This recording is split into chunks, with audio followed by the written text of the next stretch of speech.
मनसामपि मंगलानां च कर्तारो वंदे वाणी विनायको। धर्मानुरागी सज्जनों, जैसा कि इस कलियुगी संसार सागर में प्रभु नाम संकीर्तन करना कठिन ही नहीं, अपितु तो बड़ा दुर्लभ है। और ये त्रिवेणी संगम बना हुआ है, जहाँ श्रीमद् भागवत जी विराजमान होती हैं, वो तीर्थ नहीं बल्कि त्रिवेणी संगम बन जाता है। और यहाँ तो अनायास बन गया। देवी के नवरात्रे, रुद्रचंडी महायज्ञ, साथ में श्रीमद् भागवत की कथा। जल ही जो जीवन है, जहाँ जल होता है वहाँ भगवान श्री हरि निवास करते हैं। तो जहाँ श्री हरि है वहाँ भगवान भगवती महालक्ष्मी विराजमान रहती हैं।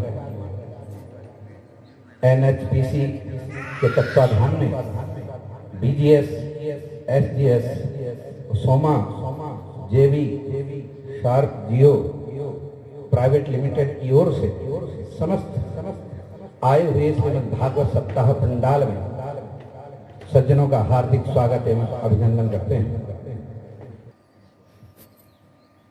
कृष्णाय वासुदेवाय हरये परमात्मने प्रणतः क्लेशनाशाय गोविंदाय जय हो वे गुरुदेव तुम्हारी, जय हो वे सुखदेव तुम्हारी, जय हो वे गुरुदेव तुम्हारी, जय हो वे सुखदेव तुम्हारी, जय हो सुखदेव तुम्हारी, जय हो वे सुखदेव तुम्हारी, जय हो वे सुखदेव तुम्हारी, जय हो वे गुरुदेव तुम्हारी, जय हो वे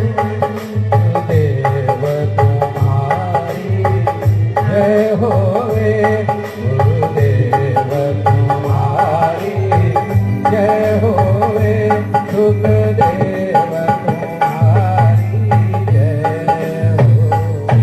बोलिए गुरुदेव भगवान की, व्यास जी महाराज की, सुखदेव भगवान की जय। देखिए, जिनके द्वारा हमें ज्ञान प्राप्त हो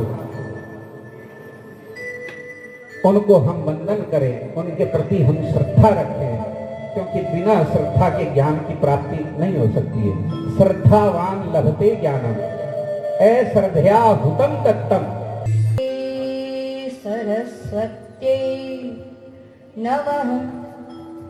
श्री सद्गुरु चरण कमलेभ्यो नमः। ध्येयं सदा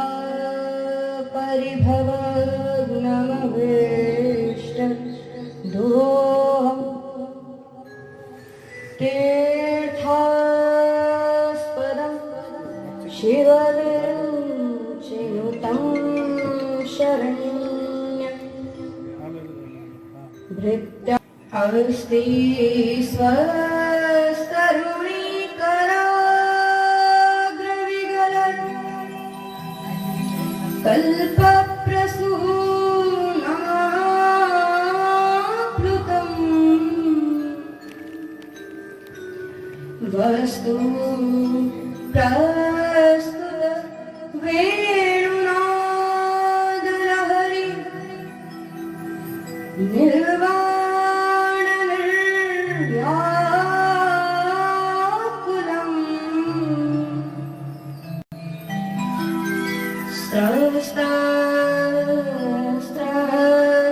स्रवस्तनिरोधने विविलस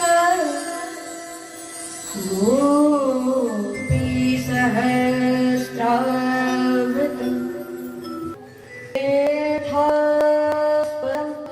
शिवविरञ्चिनुतं शरण्यं वृत्तावस्ते सरुणीकराग्रविग्रह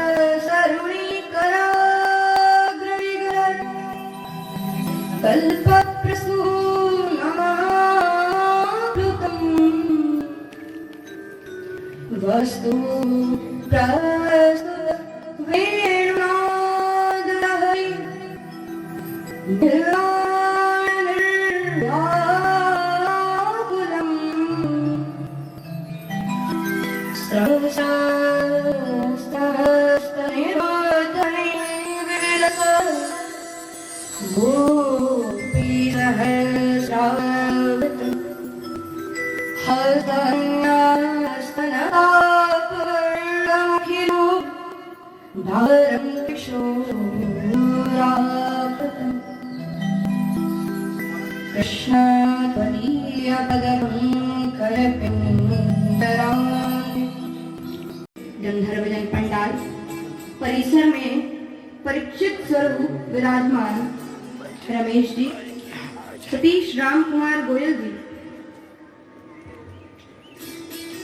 मनोज जी और नागेश्वर राव जी, मातृशक्ति और आगंतुक समस्त भक्त जनों के हृदय में वास कर रहे मेरे प्रभु को मेरा व्यासपीठ से बारंबार प्रणाम। कल प्रथम दिवसीय कथा में हमने भक्ति ज्ञान वैराग्य क्यों आवश्यक है, उनके लिए भागवत क्यों कराई गई, नारद भक्ति संवाद, सुखदेव महाराज प्रथम प्रवक्ता कौन थे, कैसे थे, उन सब का हमने विवरण सुना। अब भागवत की महिमा, इंपॉर्टेंस, वैल्यू क्या है, ये सब हम कल की कथा में अच्छी तरीके से समझ चुके हैं, सुन चुके हैं। लेकिन अब एक प्रश्न आता है, क्या श्रीमद् भागवत कथा जो लोग अवगुणों से भरे हुए हैं, माने जिन लोगों में सिर्फ और सिर्फ गुण है, अवगुणों को एक समय के लिए हम साइड में रखते हैं, जिन लोगों के अंदर सिर्फ और सिर्फ गुण है, जो लोग अच्छे हैं, क्या सिर्फ वही भागवत सुन सकते हैं, या पापी से पापी व्यक्ति भी भागवत सुन सकते हैं? क्या वो भी इस भागवत के अधिकारी हैं? अब ये हम अधिकार की बात क्यों कर रहे हैं? क्योंकि अब प्रथम स्कंद प्रारंभ होने वाला है। प्रथम स्कंद का अर्थ है अधिकारी। अधिकारी कौन है भागवत सुनने का, वो प्रथम स्कंद से प्रारंभ हो जाता है। उसमें बताया जाता है भागवत कौन कौन व्यक्ति सुन सकते हैं। अब कल की कथा जहां संपन्न हुई वो एक प्रश्न पर हुई।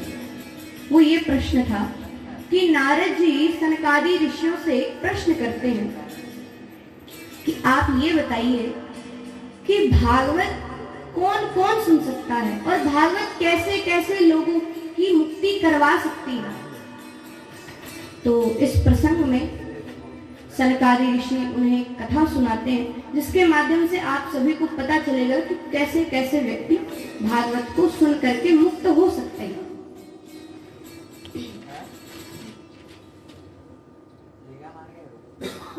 सनकादि ऋषि कहते हैं, ये मानवः पाप कृतस्तु सर्वदा सदा दुराचार रता विमार्गिनः। अर्थात वो बताते हैं कि जिस व्यक्ति ने जीवन भर पाप किया हो, जिस व्यक्ति ने जीवन भर पाप किया हो, भागवत की कथा सुनकर वो भी मुक्त हो जाते हैं जिन्होंने अपने पूरे जीवन में ये 5 महापाप भी किए हो। शास्त्रों में इनसे बड़े और कोई पाप है ही नहीं। ये 5 मेन पाप हैं जिनसे बड़ा और कोई पाप नहीं है। पहला पाप ब्रह्म हत्या, दूसरा पाप स्वर्ण की चोरी, तीसरा पाप गुरु स्त्री गमन, चौथा पाप मदिरा पान और 5वां पाप विश्वासघात। इन 5 पापों से ऊपर और कोई पाप नहीं है। तो वो बता रहे हैं कि जिन व्यक्तियों ने जीवन भर ऐसे भी यदि पाप किए हैं या सारे ये भी पाप किए हैं, वो भी भागवत की कथा सुनकर मुक्त हो सकते हैं। अब इसी विषय में जैसे हमने बताया कि एक प्राचीन कथा है। कथा प्रारंभ होती है, सनकादि ऋषि नारद जी को बता रहे हैं कि एक तुंगभद्रा नदी के किनारे एक गांव था। उसमें एक ब्राह्मण रहते थे, उनका नाम था आत्मदेव। उनकी पत्नी थी, उनका नाम था धुंधली। ध्यान देने योग्य बात यह है कि भागवत में यदि जो भी प्रसंग सुनाया जाए, कोई भी कथा सुनाई जाए, आप ये समझिए कि वो हमारे जीवन से जुड़ी है। जोड़ने का तो प्रयास करना ही है, लेकिन भागवत में यदि कोई प्रसंग आ जाता है, समझिए वो हमारे व्यक्तित्व से जुड़ा हुआ है। कैसे जुड़ा हुआ है? यहाँ जो आत्मदेव ब्राह्मण है, समझिए वो आपकी और हमारी आत्मा है। जब सारा प्रसंग संपन्न हो जाएगा, आपको समझ आएगा कि मैं क्या कह रही हूँ। आत्मदेव ब्राह्मण को देखिए कि वो हमारी और आपकी आत्मा है। अब जो उनकी पत्नी है धुंधली, समझिए वो है बुद्धि। वो बुद्धि जो विषयों में फंसी पड़ी है, जो विषयों से आसक्त है। और जो बुद्धि विषयों में आसक्त होती है, माया से घिरी रहती है, उसके अंदर ज्ञान प्राप्त करने की क्षमता खत्म हो जाती है। ये समझिए कि धुंधली वो बुद्धि है। अब जो ये आत्मदेव ब्राह्मण थे, इन्हें कोई संतान नहीं थी। इन्होंने बड़ा दान किया, इन्होंने अपना आधा धन दान करने में लुटा दिया, लेकिन इनकी कोई संतान नहीं हुई, ना पुत्र हुआ ना पुत्री हुई। अब इन्होंने एक दिन निर्णय लिया कि मैं घर छोड़कर चला जाता हूँ और वहां जाकर के कैसे ना कैसे मृत्यु को प्राप्त हो जाऊंगा। उनका अब जीने का उन्हें कोई सहारा तो है नहीं, तो उन्होंने यही अवसर माना। अब वो निकल गए जंगल की ओर। वहां उन्हें क्या महात्मा दिखे। महात्मा को देखते उनके चरणों में गिर गए और रोने लगे।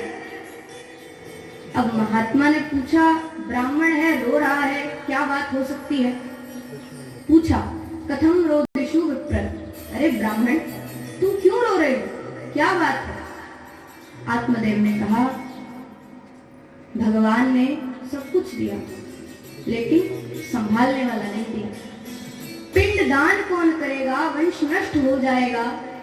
मैं इतना भाग्यहीन हूं कि घर में गाय लाता हूं तो बछड़ा नहीं देते, वृक्ष लगाता हूं तो फल नहीं देते, और फल खरीद करके लाता हूं तो उनमें कीड़े पड़ जाते हैं। मैं बड़ा ही भाग्यहीन हूं। आप कोई उपाय बताइए, मुझे बेटा चाहिए। अब यहाँ वो संत महान थे, उन्होंने उस ब्राह्मण के मस्तक की रेखा देख करके बता दिया कि बेटा तुम्हारे इस जन्म में ही नहीं, आने वाले 7 जन्मों में भी कोई संतान नहीं है। संतान की चिंता छोड़ो, भगवान का भजन करो। लेकिन अब उन्होंने तो बहुत समझाया, अलग अलग तर्क दिए, अलग अलग उन्हें समझाने के बहुत से उन्हें उदाहरण भी दिए कि मत करो, मत अपना प्रयास, भगवान ने जो किया। आप समझिए, व्यक्ति क्या करता है, वो सोचता है कि भगवान, वो पहले तो सोचता ही नहीं है कि भगवान ने किया, वो सोचता है मैं ठीक कर दूंगा इसको, ये जो अभी परिस्थिति हुई है मैं इसको ठीक कर सकता हूँ, करिए प्रयास। लेकिन जब वो एक परिस्थिति तक चली जाए, अब आत्मदेव ब्राह्मण की उम्र हो चुकी थी, 40-50 साल के तो वो थे ही, 40 साल की उम्र थी उनकी। अब हुआ क्या, वो उस जो परिस्थिति वहां बनी उसको सुधारने में लगे कि मैं कर सकता हूं। और वो उन्होंने क्या किया, वो प्रकृति के विरुद्ध जाकर के उन्होंने महात्मा से वर मांग तो लिया कि नहीं, आपको मुझे बेटा तो देना ही पड़ेगा, नहीं तो मैं आपके चरणों में ही सर पटक पटक के मर जाऊं। और महात्मा ये देख नहीं सकते, तो महात्मा ने जब इतनी जिद करने पर भी वो नहीं माना, जिद करता ही गया, तो उसे एक फल निकाल करके दिया। कुछ नियम बताए कि अपनी पत्नी को ले जा करके ये फल दे देना, उसके पुत्र हो जाएगा। आत्मदेव बड़ी खुशी से वो फल लेकर के आए, अपनी पत्नी को ला करके फल दिया, और फल देने के बाद पत्नी को सारे नियम भी बता दी कि इस प्रकार से तुम इस फल को खाओ और ये तुम्हें नियम निभाने। अब देखिए, संत ने दिया फल। अब यदि आसक्ति, जो माया में जो आसक्त बुद्धि है, अब यदि संत का दिया हुआ फल बुद्धि स्वीकार कर ले तो ज्ञान रूपी पुत्र हो सकता है। लेकिन जो बुद्धि विषयों में लगी हुई है, उसकी बुद्धि में इतना क्षमता रहती ही नहीं कि वो ज्ञान को प्राप्त कर सके। संत ने तो फल दे दिया, अब धुंधली ने खाया ही नहीं। वो क्या करती, वो कुतर्क करने लगी। कैसे कुतर्क करने लगी? अब कहती है कि फल खाऊंगी, गर्भवती हो जाऊंगी, उदर वृद्धि हो जाएगी, सुंदरता नष्ट हो जाएगी। फिर कहती है कि अगर घर में चोर आ गए और मेरा सारा धन लेके जाने लगे, या मेरी ननद आ गई और मेरा सारा सामान लेके जाने लगी, तो मैं क्या करूंगी? मैं तो खड़ी हो भी नहीं पाऊंगी। और वो क्या कहती है, माने अलग अलग तरह के कुतर्क। प्रसव में भी बड़ी पीड़ा होती है, मैं कैसे करूंगी, क्या करूं? अब पति ने तो पूछा कि फल खा लिया क्या? उसने कहा हाँ जी खा लिया, लेकिन उसने नहीं कहा। अब अगले ही दिन उसकी बहन आती है। बहन का नाम देखिए क्या है, अविद्या। नाम से आप अर्थ समझ रहे होंगे। बहन का नाम है अविद्या। बहन ने आकर के क्या कहा, जब समस्या देखी, बहन समस्या में है, तो बहन ने क्या समाधान निकाला? कहती है कि ये फल तू गाय को खिला दे, मैं गर्भवती हूं, मेरे जो पुत्र होगा या पुत्री, जो भी संतान होगी, तुमसे ले लेना, बदले में मेरे पति को थोड़ा धन दे देना ताकि वो कुछ कहे। मान गई धुंधली। तो अब हुआ क्या, वो फल तो दिया हुआ था संत का, तो फल अब कोई भी खाए पुत्र तो होगा। अब वो गाय खाए चाहे स्त्री खाए। अब कुछ समय बाद, 9 महीने बाद, उसकी बहन के जो पुत्र हुआ वो धुंधली ने रखा, नाम रखा धुंधकारी। और जो गाय ने फल खाया उससे जो पुत्र हुआ उसका भी नामकरण आत्मदेव ही करते हैं, नाम रखा गोकर्ण। गोकर्ण भगवान। यहाँ जो ये गोकर्ण जी हैं, इनका शरीर तो मनुष्य का है, मुखमंडल भी। तो यहाँ गोकर्ण जी तो हो गए ज्ञानी और धुंधकारी हो गया महाराज महापाप। वो क्या करता, पड़ोसियों के बच्चे उठा करके बहाने से, खेलने के बहाने से कुएं में डालाता, घरों में आग लगा देता, रस्तों में कांटे बिछा देता। माने महापापी। आप समझ लीजिए, आप आगे उसका पूरा चरित्र देखेंगे आपको समझ आएगा। अब वो क्या कहता है आगे, जब वो थोड़ा बड़ा हुआ तो शस्त्र लेकर के शिकार करने जाता था और माता पिता की बात मानी नहीं। कुछ समय बाद माता पिता को उसने मारना भी प्रारंभ कर दिया। इन सब परिस्थितियों को देखते हुए गोकर्ण जी एक दिन बड़े ही दुखी होकर के कुछ देर बैठे थे और एक तरीके से विलाप कर रहे थे, रो रहे थे कि महात्मा ने भैया ठीक ही कहा था, भगवान का भजन करो और संतान की चिंता मत करो, संतान अगर नालायक निकल गई तो जीवन नरक बन जाएगा। बहुत समझाया था महात्मा ने, लेकिन मैंने उनकी एक नहीं मानी और आज मैं वो भुगत रहा हूं। तो अब वो विचार करते हैं कि अब तो भैया 60-65 वर्ष का हो चुका हूं, अब करूंगा क्या? तब तो समय से कुछ हो भी जाता, कहीं चले जाते तीर्थ, अब जाऊंगा कहां, क्या करूंगा? अब उसी समय वहां पर गोकर्ण, वो उन्हें पिताजी ही मानते हैं, तो वो अपने पिता के पास आकर के बैठते हैं। उनसे उनके जो वो विलाप कर रहे हैं जिस कारण से, वो उनसे कारण पूछते हैं क्या हुआ है। पिताजी सारी बात बताते हैं कि ऐसे ऐसे मैं दुखी हूं। तो गोकर्ण जी ने कहा, उन्हें उपदेश देते हुए बताते हैं कि पिताजी ये हास मास का पुतला एक दिन पंच महाभूतों में मिलकर के नष्ट हो जाने वाला है। आप अपने पुत्र और पत्नी की ममता के अंदर अपना जो जीवन बचा है उसे व्यर्थ में मत जाने दीजिए। आपके पास देखिए, मरते समय अगर लास्ट में 1 मिनट भी हमारे पास हो, हम भगवान का नाम ले लेना, तो हमने पूरे जीवन भर में जो पाप किए हैं वो भी भगवान नहीं देखते। चलो मरते समय तो याद किया, आखिरी समय आखिरी सांसों में तो मुझे इसने याद रखा, लेकिन भगवान की लीला ऐसी है, कभी कभी जो जीवन भर भगवान का भजन करते हैं वो भी अंत में उनका नाम नहीं ले पाते। तो बड़ा ही दुर्लभ है भगवान का अंत में नाम ले पाना। तो गोकर्ण जी उन्हें ऐसा समझाते हैं कि आप चले जाइए, घर छोड़ दीजिए, आपकी उम्र के हिसाब से आप उम्र को मत देखिए, भगवान के भजन को देखिए और आप अपना कल्याण करिए। इनके मुंह में अपना जो बचा जीवन है उसको मत खराब के ऐसे उपदेश सुन करके उन्हें बोध हुआ, ज्ञान हुआ कि बेटा तो सही कह रहा है। तो वो उसी समय 60 वर्ष में वो घर छोड़ करके चले गए और नियतम रोज वो दशम स्कंद का पाठ करते थे। जब उन्होंने घर छोड़ा तो उन्होंने एक अपना नियम बनाया, वो रोज ही दशम स्कंद का पाठ करते थे। पाठ करते करते अंत में भगवान श्री कृष्ण की प्राप्ति हो गई, उन्हीं में ही लीन हो गए। बोलिए कृष्णचंद्र भगवान की जय। अब यहाँ हुआ क्या, पिता चले गए, पिता की मृत्यु हो गई। मृत्यु क्या, पिता तो घर छोड़कर पहले ही जा चुके थे। पीछे कौन बची, धुंधकारी की मां। तो अब उसने क्या किया, पिता के जाने के बाद मां को मारना प्रारंभ कर दिया, क्योंकि अब पिता जा चुके हैं। धन कब से माता पिता का वो नष्ट कर रहा है, कभी ना कभी तो पूरा का पूरा नष्ट होगा ही। तो अपनी मां को मारता है और पूछता है, पिता जो धन रख करके गए हैं मुझे बता दे।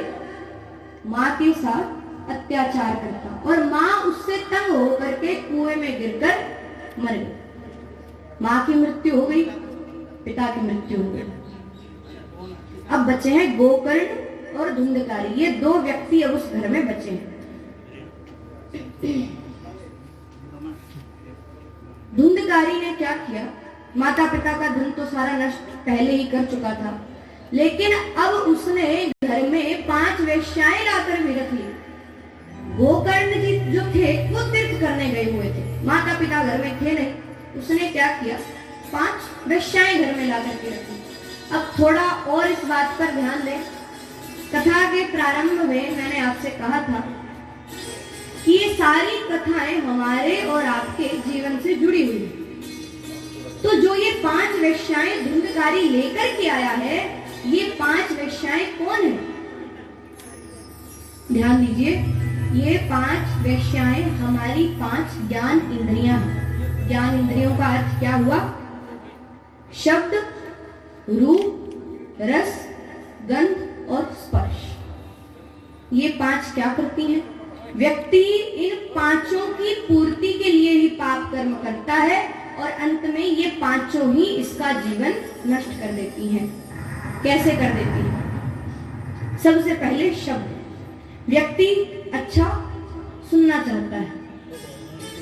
दूसरा, व्यक्ति अच्छा देखना चाहता है। हम चाहते तो सब कुछ अच्छा ही है, कोई बुरा तो नहीं चाहता ना, भाई मैं बुरा सुनूं, बुरा देखूं, बुरा खाऊं, बुरी जगह में रहूं, सब अच्छा चाहते हैं। लेकिन कुछ लोग इतना अच्छा चाहते हैं कि वो अच्छा करने के चक्कर में पाप भी कर देते हैं कि हमें सब कुछ अच्छा चाहिए।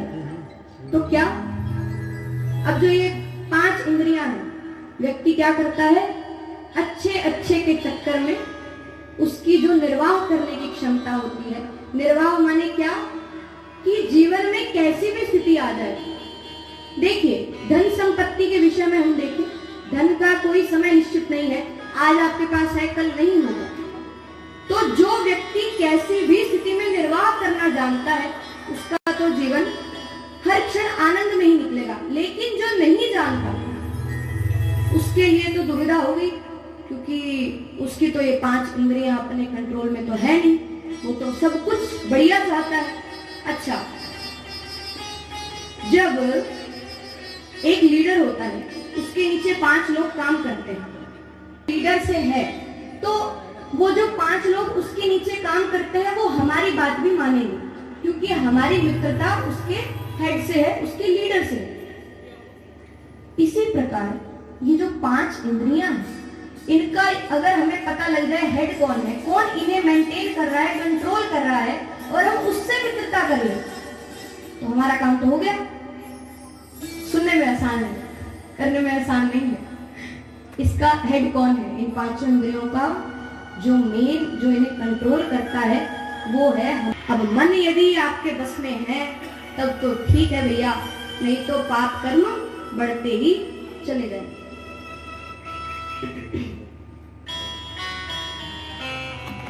मन के विषय में इतना ही कह सकते हैं कि मन के अनुरूप मत चलिए। मन के जब तक आप अनुरूप चलेंगे, मन आपका जीवन नरक बना देगा। मन करता है, मैं मन के विषय में उन चीजों की बात कर रही हूं जो हम गलत चीजों की तरफ हम आकर्षित होते हैं, उस तरफ हमारा मन नहीं जाना चाहिए। और जिस व्यक्ति का मन उसके कंट्रोल में है, वो किसी भी वस्तु पर विजय प्राप्त कर सकता है, और जिस व्यक्ति का मन उसके अनुकूल नहीं है, वो जीवन में हारता ही हारता है। इस जन्म में नहीं हारेगा, उसे लगेगा मेरे पास सब कुछ है, मैं सब कुछ प्राप्त कर सकता हूँ, भगवान ने मुझे ऐसा ऐसा ये दिया है। अरे भैया, वो तुम्हारे पिछले कर्म ऐसे किए हुए थे जो तुम्हें इस जन्म में सारी सुख सुविधाएं मिल रही है। ये जो सुख सुविधाएं अगर आपको मिल रही है तो समझिए हमारे कर्म ऐसे थे जो हमें 2 समय का भोजन भी मिल पा रहा है। भोजन अन्नपूर्णा मैया का, हम पर अन्नपूर्णा मैया की कृपा होना भी बहुत बड़ी बात है। बोलिए अन्नपूर्णा मैया की। अनुकूल हो जाता है ना, तो थोड़ा सा प्रकाश डालें इस पर, तो उसे इस संसार में रहते हुए ही सिर्फ केवल संसार पर ही वो विजय नहीं प्राप्त कर लेता, इस संसार को जिसने बनाया है वो उस पर भी विजय प्राप्त कर सकता है। किस पर? भगवान पर, परमात्मा पर। कैसे? प्राणी अपने प्रभु से पूछता है कि मैं आपको कैसे प्राप्त कर सकता हूँ प्रभु। भगवान स्वयं कह रहे हैं कि तू अपने मन को अपने अनुकूल बना ले, मैं तेरा ऐसे ही बन जाऊं, क्योंकि फिर हम ऐसा कोई कर्म करेंगे ही नहीं जो पाप कर्म होगा या जो सदाचार नहीं होगा। प्राणी अपने प्रभु से पूछे, किस विधि पाऊं तो है, प्रभु कहे तो मन को पाले पा जाएगा।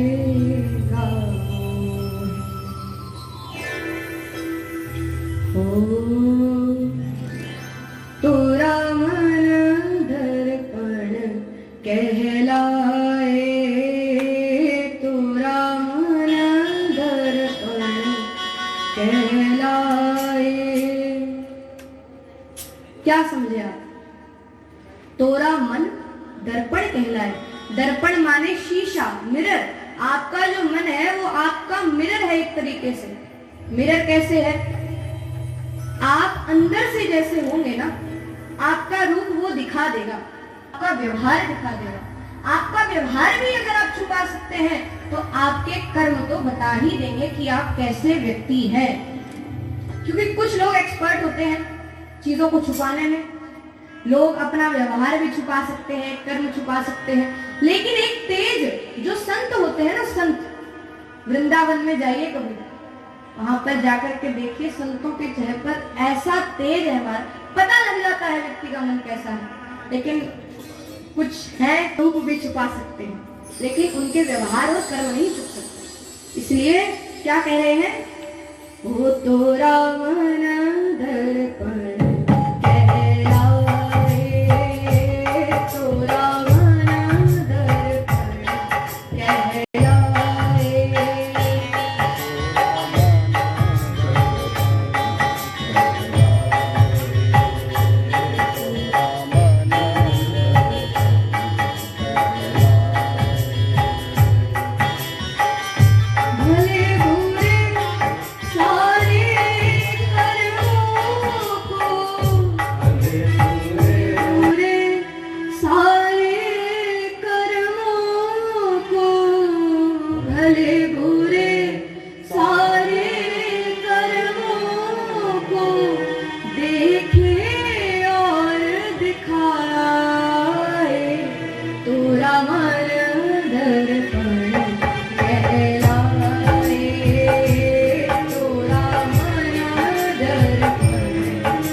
परमात्मा को भी करना चाहते हो तो भक्ति भी तो तभी होगी ना जब मन अच्छा होगा।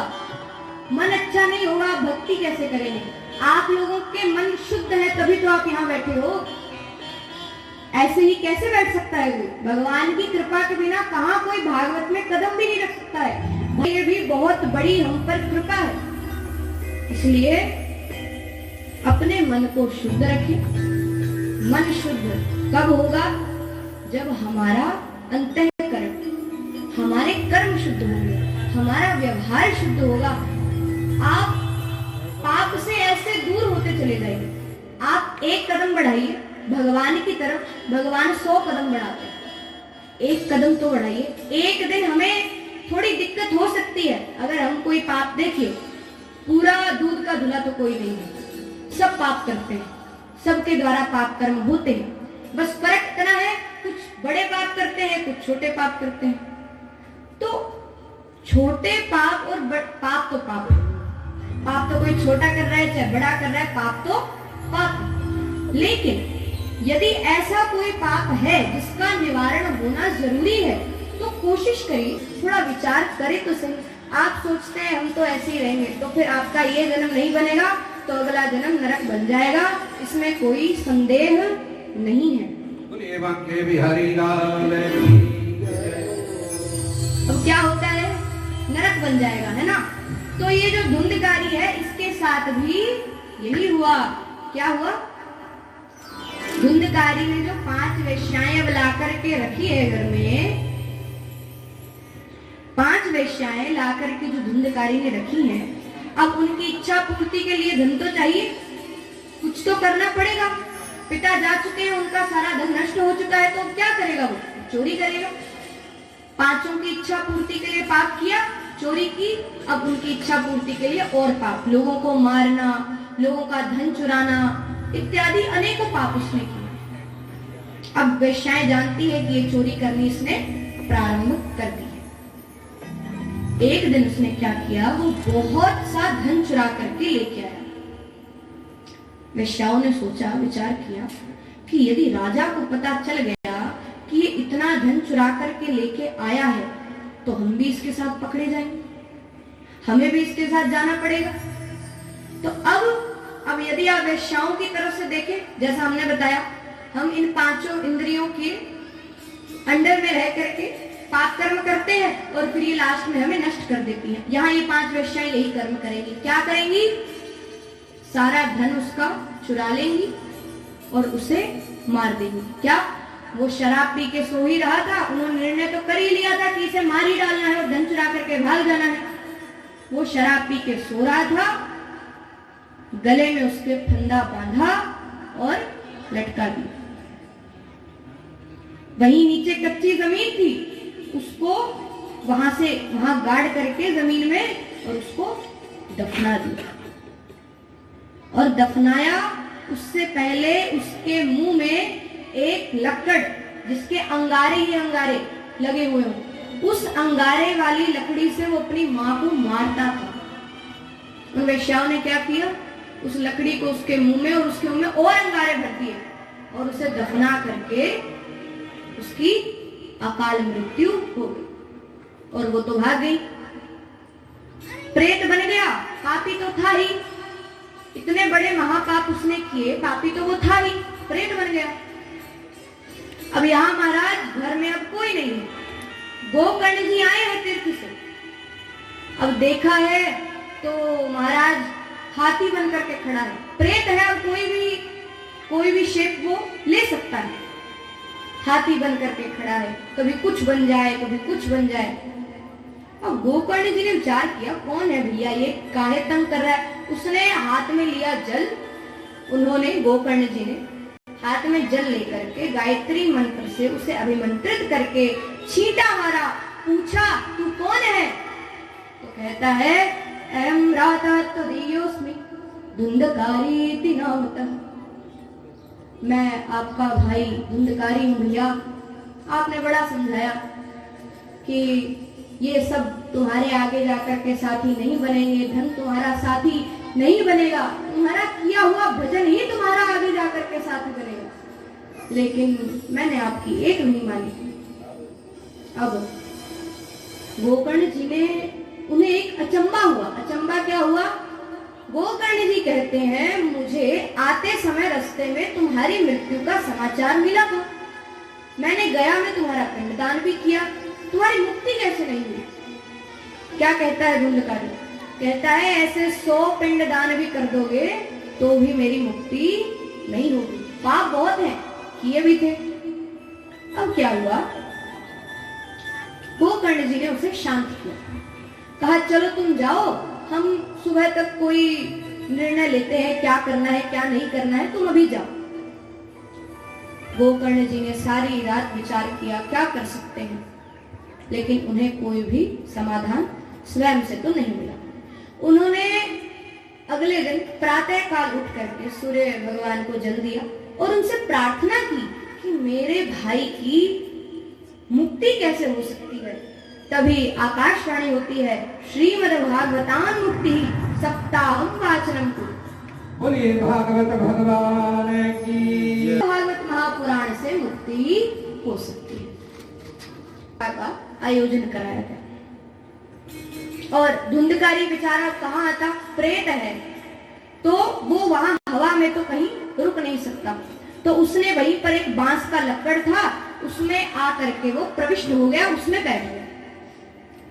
7 दिन तक कथा चली। बांस में जो गांठें होती है, प्रतिदिन एक गांठ उसमें से फट जाती है। पहले दिन एक फटी, ऐसे करते करते 7वें दिन 7 गांठें फट गई। धुंधकारी वहां पर भगवान श्री कृष्ण का स्वरूप लेकर के प्रकट हो गए। बोलिए सच्चिदानंद भगवान की। धुंधकारी जो इतना पापी था, वो उन सभी श्रोतागणों के सामने भगवान श्री कृष्ण के रूप में प्रकट हुआ। वो भागवत जी को प्रणाम करता है, कहता है धन्या भगवती वार्ता प्रेत पीड़ा विनाशिनी सप्ताहोपि तथा धन्य कृष्ण लोक फल प्रदः। श्रीमद् भागवत कथा धन्य है, इसने मेरे जैसे दुराचारी व्यक्ति को भी मुक्ति दिला दी। अब वैकुंठ से पार्षद आए हैं, धुंधकारी को विमान पर बिठा करके ले जा रहे हैं। लेकिन जैसे ही वो बैठा, गोकर्ण जी ने पार्षदों को रोक लिया। क्यों रोका? अब ध्यान देने योग्य एक बात है यहाँ पर कि उन्होंने जब उन्हें रोका तो उनसे पूछा कि कथा तो भैया हम सभी ने सुनी थी, मैंने कथा स्वयं बोली है, मैं व्यास हूँ, कथा सुनने वाले श्रोतागण इतने हैं, लेकिन विमान सिर्फ धुंधकारी के लिए क्यों आया भैया?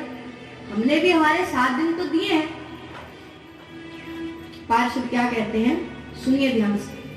कहते हैं गोकर्ण जी, कथा में आकर मात्र बैठ जाने से मुक्ति नहीं होती। क्या समझे? हमारा उदाहरण के रूप से यदि हम समझे तो हमारा शरीर एक टेप रिकॉर्डर की तरह है। टेप रिकॉर्डर पता है सबको क्या होता है? टेप रिकॉर्डर जिसमें कैसेट लगती है। तो हमारा शरीर एक टेप रिकॉर्डर की तरह है। अब हम कथा सुनने बैठे, हमने टेप रिकॉर्डर में कैसेट लगा दी, हम कथा सुनने बैठ गए। अब जब हम कथा सुन रहे हैं तो पीछे से क्या हुआ, उस कैसेट की जो रील थी वो फंस गई। अब कथा समाप्ति पर देखा तो रील तो फंसी पड़ी थी और कथा तो उसमें रिकॉर्ड हुई ही नहीं। इसी प्रकार ये टेप रिकॉर्डर शरीर तो यहाँ उपस्थित होता है, लेकिन जो ये मन है ना, इसकी जो ये रील है, ये घर में फंसी पड़ी रहती है।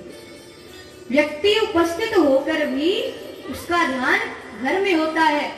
कहाँ कहाँ होता है?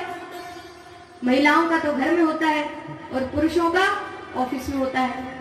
ये करना है, वो करना है, ऐसे करना है, वैसे करना है, बच्चों का टिफिन बनाना है, वो फाइल उसे सबमिट करनी है, ऐसे मतलब 3 घंटे भी वो शांति नहीं है, चिंता से ग्रसित है उतनी देर। तो उन्होंने पार्षदों ने कहा कि श्रोता बन के आना, 7 दिन तक पूर्ण रूप से कथा को सुनना, ये बात है। बाकी तो फिर एक हम उसे दिखावा कह सकते हैं, ढोंग कह सकते हैं। कथा सुनने आए तो वैसे भी नष्ट होगा, और आकर आप अपना समय व्यर्थ करेंगे, उससे फिर और बड़ा और क्या नष्ट हो सकता है। तो उन्होंने पूछा कि भाई अब फिर लाभ और कब होगा, अब क्या करें। उन्होंने कहा भी ऐसे तो लाभ होगा नहीं। तो लाभ कैसे होगा? कहते विश्वासो गुरु वाक्येषु, जो गुरु जो बोल रहा है उसके वचनों पर विश्वास हो, श्रद्धा हो। आप श्रद्धा, एक बात सुनिए, बार बार सुनिए, जब तक आपके मन के दोष नहीं, सुनते रहिए। रोज एक कैसेट लगाकर बैठ जाए कहीं घर पे, काम करते करते सुन लीजिए। ऐसे नहीं होता है ऑफिस में बैठे हैं, थोड़ा समय मिला है तब सुन ली। समय निकालिए। अब क्यों समय निकालिए? समय इसलिए निकालिए, भागवत जैसे आप और सभी के लिए समय निकालते ही हैं, भागवत को भी अपने जीवन का एक हिस्सा बनाए। हिस्सा कैसे बनाए? अब यहाँ मुझे लगता है ऑलमोस्ट सभी लोग चाय पीते हैं, तो चाय पीने वाले व्यक्ति का स्वभाव क्या होता है कि पीनी है 2 टाइम। तो भैया कोई भी काम हो जाए, कथा सुननी ही है। भागवत को अपने जीवन का अंग बनाए। अब क्या हुआ कि 7 दिन बस ठाकुर को दे दिए, ऐसे भाव से भगवान की कथा सुनो, तुम्हारी मुक्ति निश्चित। अब धुंधकारी ने जो दिन में सुना था, वो पूर्ण रात्रि उस पर चिंतन करता था कि आज मैंने कथा में क्या सुना है, क्या भगवान के भाव थे, क्या भगवान ने समझाया और क्या भगवान की लीलाएं थी। वो उन पर विचार करता था महाराज। और आप लोग क्या करते थे? आप जाकर के घर के कामों में लग जाते थे। कौन सी कथा? हम गए तो थे, याद नहीं है क्या कहा था कथा में। याद रखिए, उस पर चिंतन करिए, सोचते रहिए। अब पूछते हैं, दोबारा पूछते हैं कि अच्छा भैया ये तो बताओ फिर अब उद्धार कैसे होगा हमारा। तो कहा दोबारा कथा को और श्रद्धा के साथ करो, सब जने पूर्ण रूप से उस कथा को करो। ठीक है, दोबारा कथा हुई और इस बार पिछली बार से ज्यादा लोग आए। सबने और श्रद्धा से कथा को सुना, मन से कथा को सुना। एक मति थी कथा में, एक शब्द नहीं छूट रहा था। अब जब कथा संपूर्ण हुई तो समाप्ति पर वहां जो जितने भी श्रोतागण थे, महाराज केवल मनुष्य ही नहीं, कीट पतंगे, जानवर, तोते, पक्षी, ये भी थे वहां पर। उन सभी ने मिलकर के भगवत स्वरूप प्राप्त कर लिया। भगवान श्री कृष्ण बहुत से उनके लिए पार्षदों को लेकर के आए हैं उन्हें ले जाने के लिए। बोलिए वांगे बिहारी लाल की जय। जय श्री राधे, जय श्री राधे, जय श्री राधे। उसे गले से लगा है और अब सभी पार्षद उन सभी भक्तों को लेकर के अपने अपने धाम लेकर के जा रहे हैं। ध्यान दीजिए, संत ने दिया फल, सारे नगर को तार दिया, और अविद्या से लिया पुत्र सारे नगर को उसने नरक बना चुका था, वो बना दिया था। लेकिन संत के फल ने ऊपर उसका सबको एक स्वर्ग की प्राप्ति करा दी। आगे क्या होता है? यहाँ महात्म्य जैसे ही समाप्त होता है, महात्म्य की ये कथा है, ये जैसे ही समाप्त होती है, उधर ये सारा महात्म्य सुना कौन रहा है? अब कल जो नहीं आए उन्हें हम बता दें। ये पूरा महात्म्य सनकादि ऋषि नारद जी को सुना रहे हैं। नारद जी कथा सुनने की इच्छा से आए हैं, इसलिए आए हैं ताकि भक्ति, ज्ञान और वैराग्य कलयुग में लोगों के हृदय से नष्ट ना हो जाए। इसलिए ये कथा का आयोजन सनकादि ऋषियों ने कराया है और नारद जी इस कथा को सुन रहे हैं। अब जैसे ही उस कथा में वो महात्म्य पूर्ण हुआ, गोकर्णोपाख्यान पूर्ण हुआ, उसी समय वहां पर एक नवयुवती स्त्री अपने 2 पुत्रों के साथ पधारती। बोलिए भक्ति महारानी की जय। अब वहां उपस्थित जो भी थे उन सभी ने उनका परिचय पूछा कि भैया कौन है? तो सनकादि ऋषि बताते हैं ये भक्ति, ज्ञान और वैराग्य है। इन्हीं के लिए ही ये कथा रखी गई है और ये भागवत के महात्म्य मात्र से, भागवत की महिमा देखिए, अभी मात्र महात्म्य पूर्ण हुआ है, लेकिन भक्ति, ज्ञान, वैराग्य तीनों पुष्ट हो चुके हैं, अपनी तरुणता में आ चुके हैं, तीनों जवान हो चुके हैं। तो जैसे ही वो तीनों वहां आते हैं, वो अपना नृत्य करते हैं, वो झूम उठते हैं, उनकी जवानी लौट आती है। अब आज भी, जैसा हमने कल बताया, आज भी यदि कोई व्यास कथा करता है, उसका मेन दायित्व यही होता है कि जो व्यक्ति वहां बैठे हैं, जो श्रोतागण बैठे हैं, उनके हृदय में वो भक्ति, ज्ञान, वैराग्य का प्रादुर्भाव कर सके। अब भक्ति देवी क्या करती हैं? वहां पहुंचकर वहां उपस्थित सभी लोगों को प्रणाम करती हैं और सनकादि ऋषि से प्रार्थना करती हैं। क्या प्रार्थना करती हैं? कि हे नाथ, आपने हमारी रक्षा तो कर दी कलयुग से, माने कलयुग से तो हमें बचा लिया, लेकिन अब ये बताइए कि हम रहेंगे कहां? क्योंकि कलयुग में अगर सब जगह कलयुग है तो वो कहीं जाकर के रह तो सकते नहीं, वापस कलयुग उनकी दुर्दशा कर सकता है। पूछा तो सनकादि ऋषि क्या कहते हैं?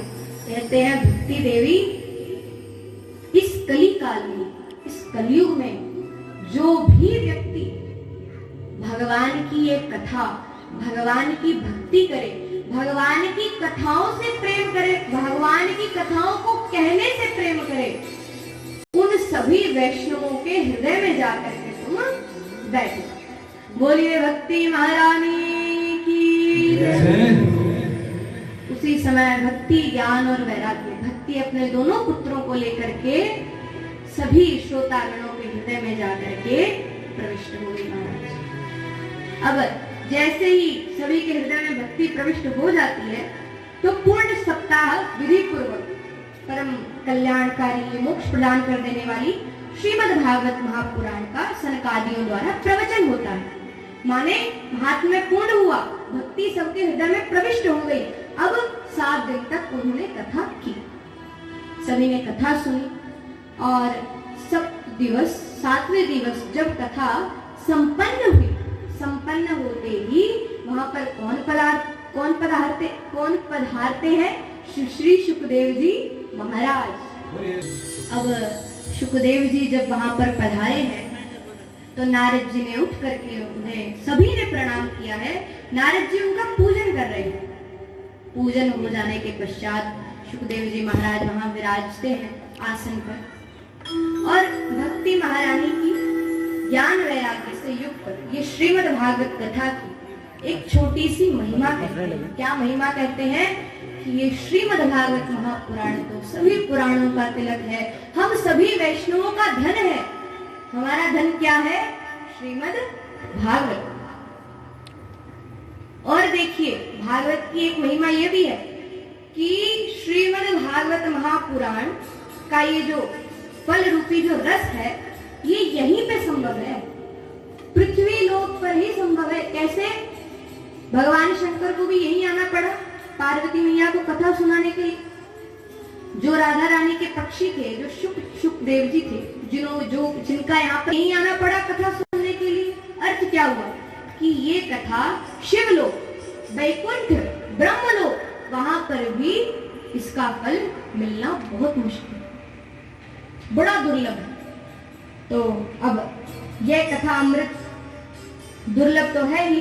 कैसे दुर्लभ है? इसका प्रमाण आता है कि जब परीक्षित को सुखदेव जी कथा सुनाते हैं, आगे जब इसे विस्तार से सुनेंगे तो आपको और आनंद आएगा, लेकिन जब परीक्षित को सुखदेव जी कथा सुनाने जस्ट बैठे थे, तब वहां पर देवता अमृत कलश लेकर के आए थे। आपने ब्राह्मण देवता जिसे सुना भी होगा, प्रथम दिवस से एक दिन पहले इन्होंने भी इस बात पर चर्चा की थी कि जब वह कथा सुनाने बैठे तो देवता सभी वहां एक अमृत कलश लेकर के आए। वो क्या कहते हैं? सबसे पहले तो वो व्यास देव जी के पुत्र को, व्यास नंदन श्री सुखदेव जी को प्रणाम करते हैं और कहते हैं परीक्षित जी से भी वो प्रार्थना करते हैं। दोनों से उनकी यही प्रार्थना होती है कि परीक्षित जी को ये अमृत कलश पिला दीजिए। इनकी 7 दिन बाद जो मृत्यु होगी वो टल जाएगी, ये अमर हो जाएगी। लेकिन हमारी यही प्रार्थना है भैया, हमें ये भागवत रूपी रस का पान करो, हमें भागवत करवा दो, हमें भागवत सुना दो, हमारा कल्याण हो जाए। माने देवता भी जानते हैं कि ये कितना दुर्लभ है, वो अमृत कलश देने तक को तैयार है। इसलिए जब तक आपके शरीर में चेतना है, जब तक आपका जीवन अभी है, तब तक जितना हो सकता है उतना भजन कर लो, क्योंकि कुछ पता नहीं है, ये मानव शरीर मिला है, कुछ पता नहीं है अपने द्वारा इस जन्म में ऐसा क्या पाप हो चुका है जो हमें अगला जन्म मानव का ना मिले, क्या पता है। आपको पता है हमारे द्वारा एक दिन में कितने पाप होते हैं, हमें पता भी नहीं है। इसलिए जब तक हमारे शरीर में चेतना है, हम श्रीमद् भागवत महापुराण रूपी रस का पान हमेशा करते रहे, यही कामना हमारे अंदर होनी चाहिए। अब अपने सभी भक्तों के हृदय में भक्ति, ज्ञान, वैराग्य प्रविष्ट होता हुआ देखा प्रभु ने। सभी वहां सुखदेव जी उपस्थित हैं, नारद जी उपस्थित हैं, सनकादि ऋषि उपस्थित हैं। वहां के उस भाव को देख करके भगवान रह नहीं पाए। वो अपना धाम छोड़ करके, वैकुंठ लोक छोड़ करके, उद्धव, बलि, अर्जुन, प्रहलाद, इन सभी को लेकर के उस सभा में आते हैं। बोलिए श्री कृष्ण चंद्र लाल की जय हो। और भगवान वहां पर कैसे दिखाई दे रहे हैं? त्रिभंग ललित 4 कौस्तुभेन विराजितः। त्रिभंग ललित भाव से खड़े भगवान, उनके समय कपवात पीते स्मरणं कुरुते वन्दे बोधमयं नित्यं गुरुं शङ्कररूपिणं यमाश्रितो विभक्ति चन्द्रः सर्वत्र वन्द्य। जय जय श्री राधारमण, जय जय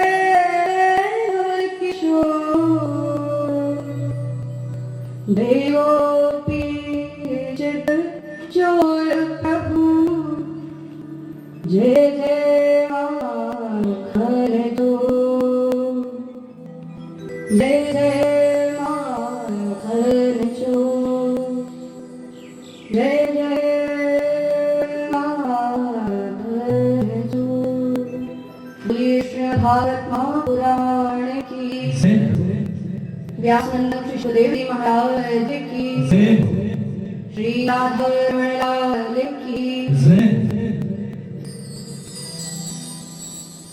श्रीमद् भागवत महापुराण में आज प्रवेश करने से पूर्व हम कुछ क्षण हरि नाम संकीर्तन का आश्रय लेते हैं, जिससे हमारे मन तथा वाणी की शुद्धि हो सके।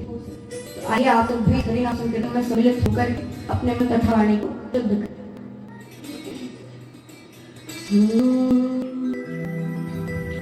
हरि बोल हरि बोल हरि बोल हरि बोल, हरि बोल हरि बोल हरि बोल हरि बोल।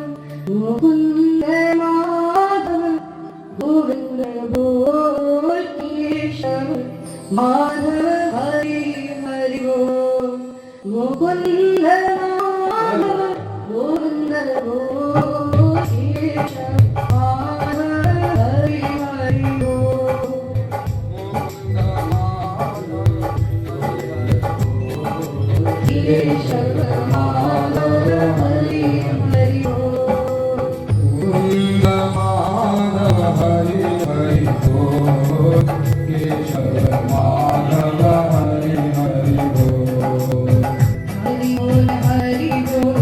हरि हरि बोल,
हरि बोल केशव माधव हरि हरि बोल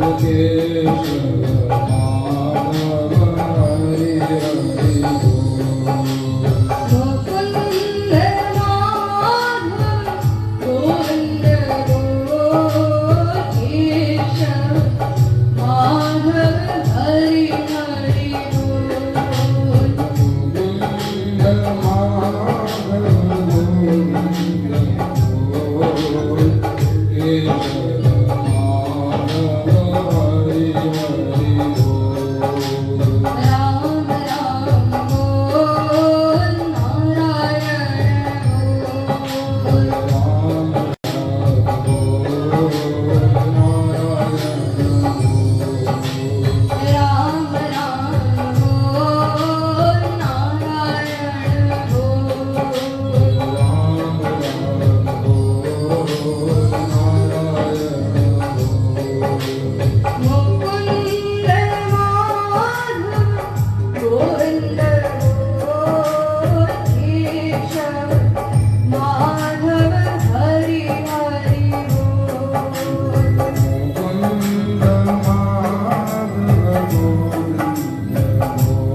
ओशन डूबता है जब कोई व्यक्ति ओशन में, तो उस व्यक्ति के हाथ ऐसे होते हैं।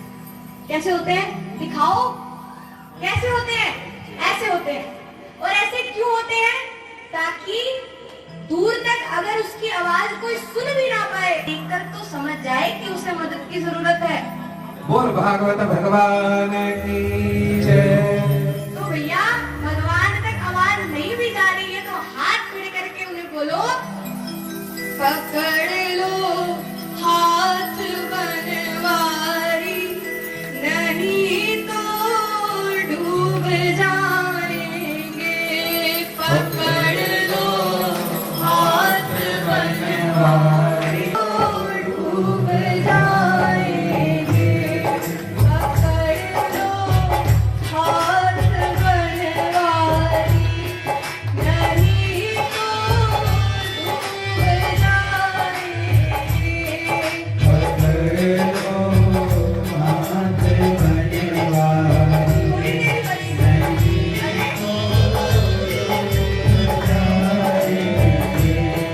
हमारे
और जो सारांश है सारी बात का, वो यही है, मनुष्य जीवन मिला है, पाप कर्म होंगे, रोज होंगे, हो सकता है महापाप भी हो जाए, लेकिन भगवान का भक्त कौन है जो उन पापों का प्रायश्चित तो करे, उसे माने तो सही कि मैंने पाप किया है, ये भी आपका 50% पाप ऐसे ही नष्ट हो जाए।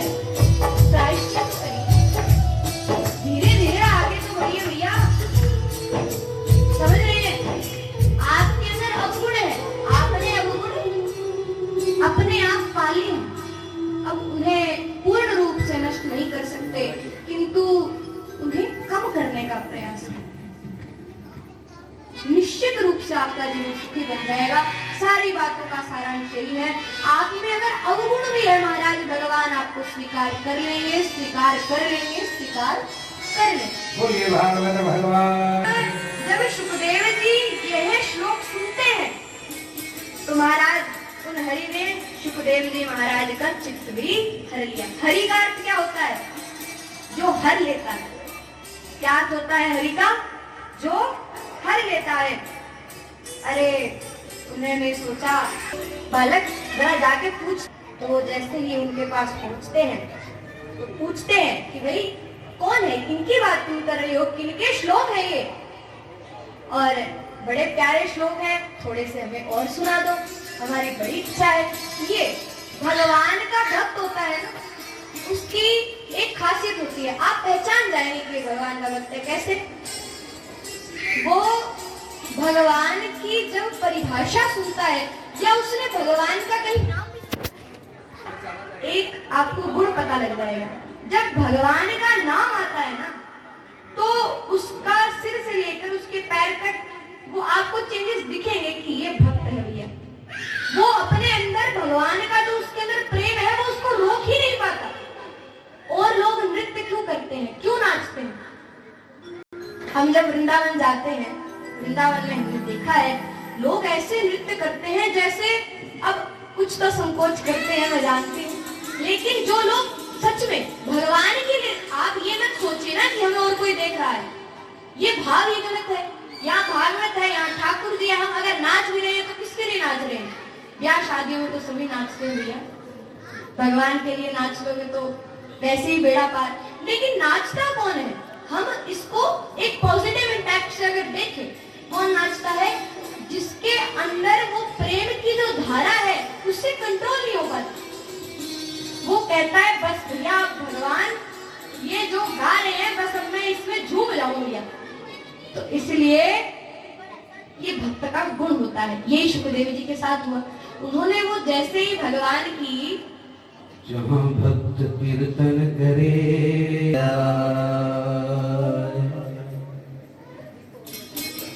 जहाँ भक्त कीर्तन करे, अरे वहे प्रेम दरिया, कहाँ हरि वासा करे, स्वर्ग लोक से आए। सब कुछ दीना आपने, और भेंट करूं क्या ना।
बोलिए राज्य सरकार की जय, बाकी बिहारी लाल की जय, कृष्ण कन्हैया लाल की जय।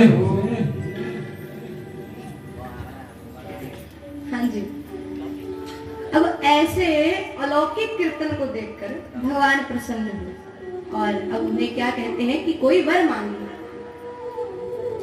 तो वहां उपस्थित जितने भी श्रोतागण थे, जितने भी भक्त थे, उन सभी ने क्या मांगा कि भगवान आगे चल करके जहां कहीं भी ये श्रीमद् भागवत की कथा भक्ति भाव से सुनने वालों में भी भक्ति हो, सुनाने वालों में भी भक्ति का भाव हो, वहां पर आप अवश्य ही अपने पार्षदों के साथ पधारे।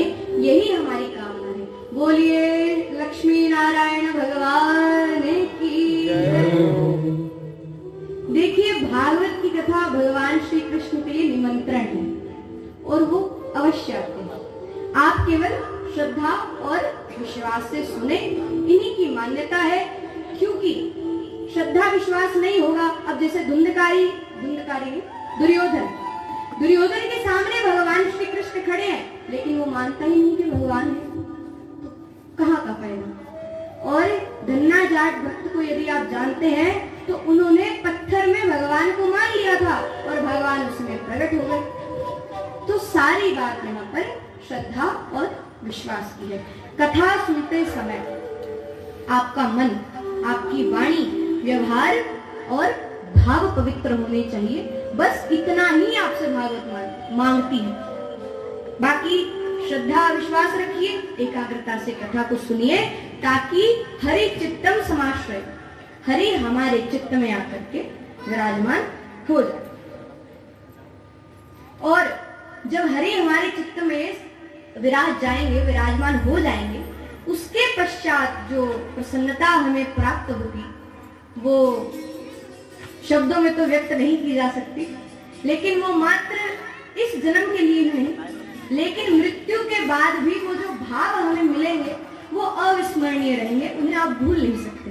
वो फिर आपको कोई भी जन्म मिल जाए, आपको इतना विश्वास होगा कि भगवान हमारे साथ, वो कोई पिछले जन्म के ऐसे हमारे कर्म होते हैं और आपके तो हैं जो आप इस भाव से यहाँ विराजमान हैं, आप खुद यहाँ बैठे हैं, ये भी बहुत बड़ी कृपा है। अब महात्म्य पूर्ण होता है, यहाँ पर महात्म्य पूर्ण होने के बाद श्रीमद् भागवत महापुराण का प्रथम स्कंद प्रारंभ हो जाता है। तो आइए हम प्रथम स्कंद में आज प्रवेश करते हैं। अब जैसा कि कल की कथा में हमने आप सभी को बताया कि भागवत श्री कृष्ण की ही प्रतिमूर्ति है, भागवत ही श्री कृष्ण है और श्री कृष्ण ही भागवत है। ये भी बताया था कि भागवत के प्रथम और द्वितीय स्कंद भगवान के चरण है। तो हम अब क्या करेंगे, हम भगवान के चरण कमलों का चिंतन करते हुए आज के प्रथम स्कंद में प्रवेश करेंगे। बोलिए श्री कृष्ण चंद्र लाल की जय हो।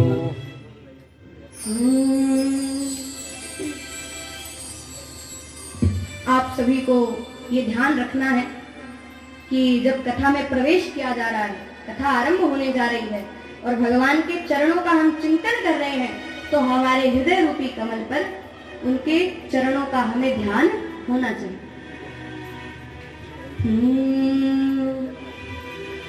जाओ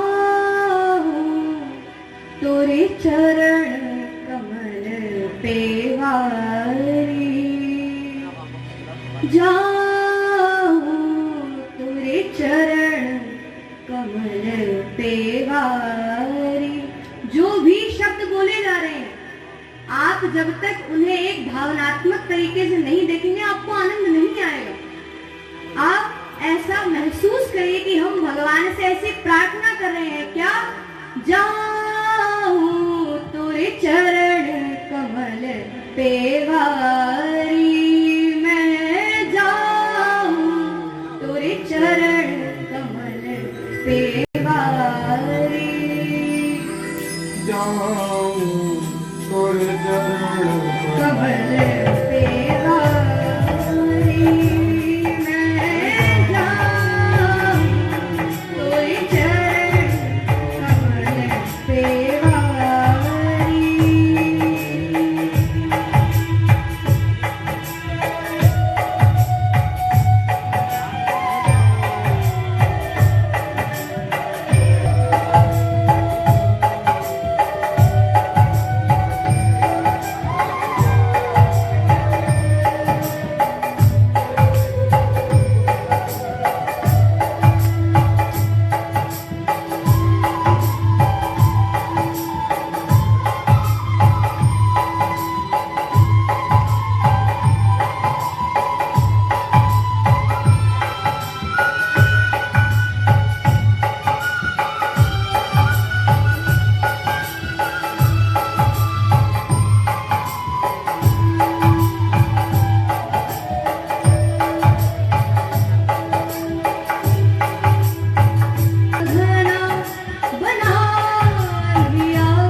बोलिए भक्तवत्सल भगवान की जय जय श्री राधे जय जय श्री राधे जय जय श्री राधे।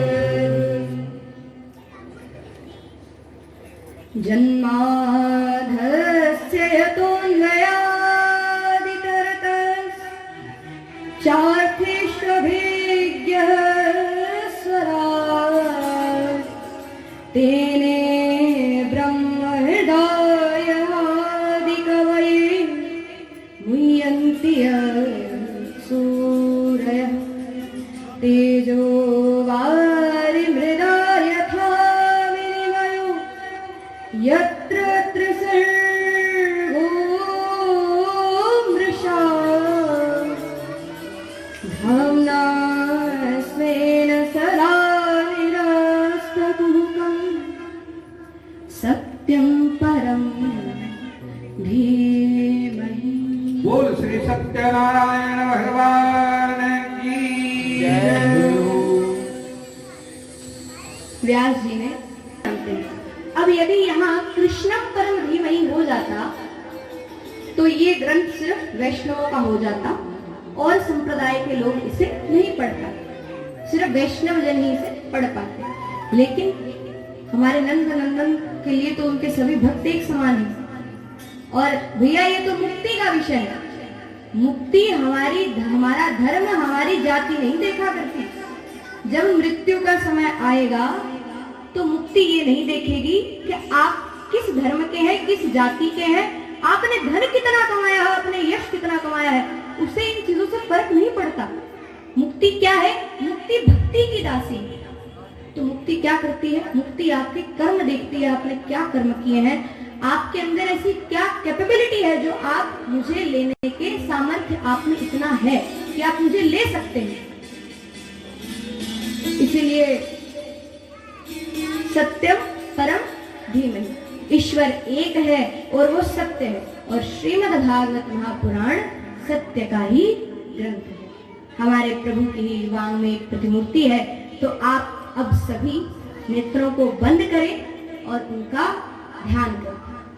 नेत्रों को बंद मतलब नेत्रों को बंद, जो भी कह दिया जाए वो क्षीर सागर में शेष शैया पर विराजमान, कटाक्ष नेत्र नील वर्ण, जिनका श्री अंग कमल की पराग से भी कोमल है, चारों हाथों में शंख चक्र गदा पद्म धारण करने वाले, धन धान्य नव निधियों को प्रदान करने वाली माता लक्ष्मी, जिनकी अर्धांगिनी रूप में सेवा करती है, वो पीताम्बरधारी भगवान श्री हरि को हम बारंबार प्रणाम करते हैं, बारंबार प्रणाम करते हैं, बारंबार प्रणाम करते हैं। बोल सच्चिदानंद भगवान की जय हो। सदा मोदिवासं गलत्पुष्पहासं, सदा मोदिवासं गलत्पुष्पहासं, जगत्सन्निवासं शतादित्यभासं, गदाचक्रशस्त्रं लसत्पीतवस्त्रं, असच्चारुवक्त्रं, भजेऽहं भजेऽहं भजेऽहं भजेऽहं भजेऽहं भजेऽहं।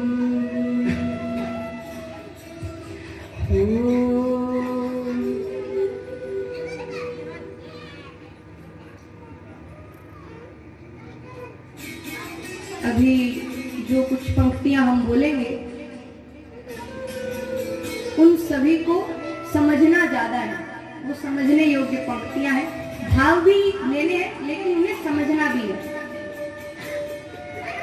इसमें भगवान की इस संसार में क्या भूमिका है वो बताई गई है। तो अब भगवान का स्मरण कर रहे हैं, भगवान के स्वरूप का स्मरण कर रहे हैं, तो भगवान ने हमारे लिए किया क्या है ये भी तो हमें पता होना चाहिए।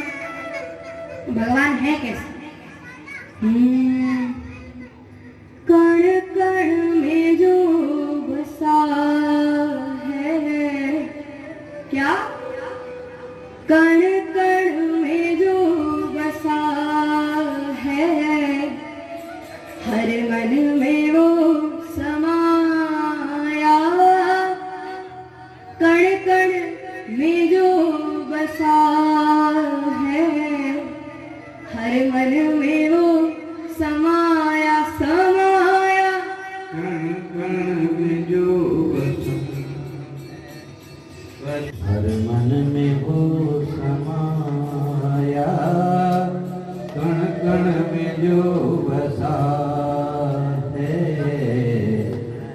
मन में वो समाया,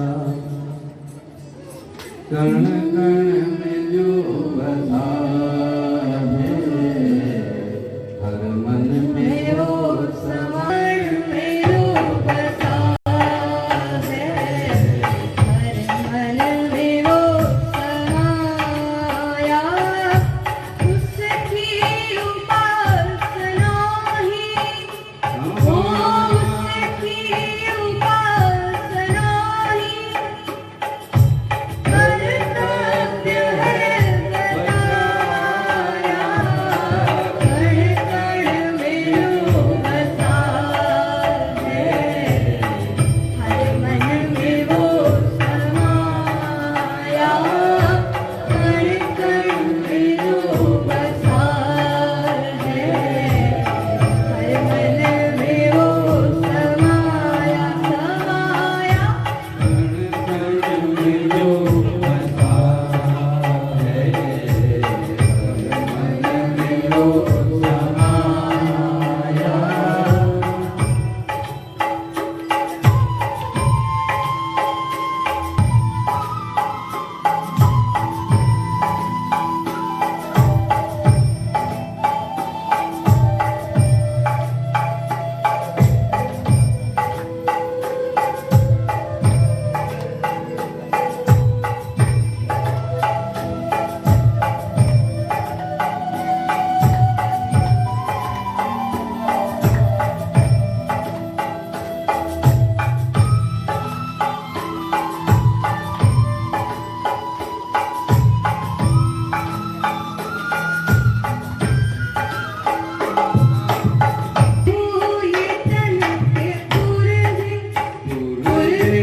सबको बोलना है, ठीक है? मेरा दिल है, तो आप सभी को बोलना जय हो। सीधा बाकी बिहारी लाल के पास में पहुंचना चाहिए। जय हो। हम लोग मेरा दिल है,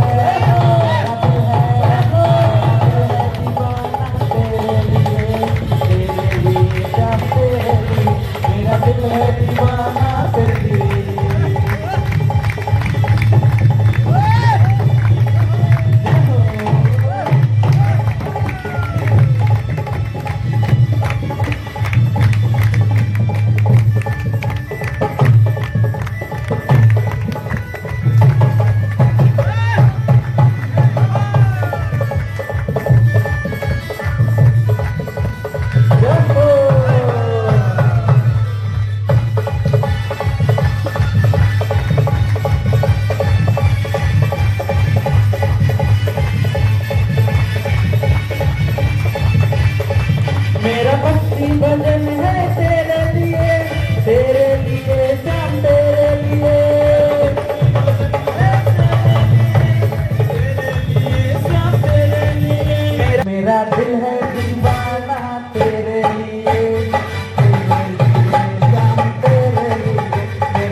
है